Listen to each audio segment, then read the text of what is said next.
और आज मैं आपके लिए फिर से एक प्यारी सी कहानी लाई हूँ, पूरन की अक्लमंदी। एक बार एक पूरन नाम का व्यक्ति था। पूरन रुई को धुनने का काम करता था। वो रजाई आदि तकियों को बनाता था। उसका यही जीने का सहारा था। एक बार उसके गांव में काम पड़ गया कम, इसलिए उसने सोचा क्यों ना मैं अपने दूसरे गांव में जाकर काम की तलाश में जाता हूँ। इसलिए वो दूसरे गांव में चला गया। घना जंगल था, खूंखार जानवर रहते थे। उस जंगल में अक्सर लोगों को जानवर मार कर खा जाया करते थे। एक दिन पूरन ने अपनी धुनकी उठाई, झोला कंधे पे रखा और घर से चल पड़ा। डरते डरते जंगल में घुसा। अभी ज़्यादा समय नहीं था कि उसे सियारों ने घेर लिया। सियार को देखकर पूरन बहुत तेजी से डर गया। सियार भी उसको तेजी से बढ़ने लगे। चारों तरफ सियार बड़ी तेजी से उसे घुर्रा रहे थे। पूरन को कुछ समझ में नहीं आया कि अचानक उसके दिमाग में एक बात सूझी। उसने कुत्ते की आवाज़ मुंह से निकालनी शुरू कर दी। भौं भौं भौं। कुत्ते की आवाज़ सुनकर सियार डर गए। पूरन तो बस भौं भौं करता रहा। इससे सियार भाग गए। कुत्ते की आवाज़ सुनकर सियार भाग गए। पूरन बड़ा खुश हुआ। थोड़ी ही देर में पूरन फिर आगे बढ़ा कि अचानक उसने देखा कि एक भालू आ रहा है। पूरन तो अब डर गया। उसने इधर उधर छिपने की कोई जगह ढूंढी, लेकिन उसे कुछ भी ना मिला। उसने सोचा अब मैं क्या करूं? पूरन को फिर कुछ समझ में आया।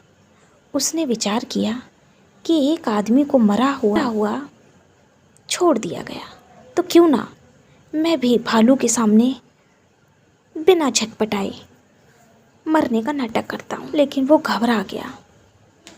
अब उसके कुछ समझ में नहीं आ रहा था। अचानक उसकी दृष्टि अपनी धुनकी पे पड़ी। उसने धुनकी उतारी और बजाने। अजीब भालू को कुछ समझ में नहीं आ रहा था और वो भी डर गया और वहाँ से भाग गया।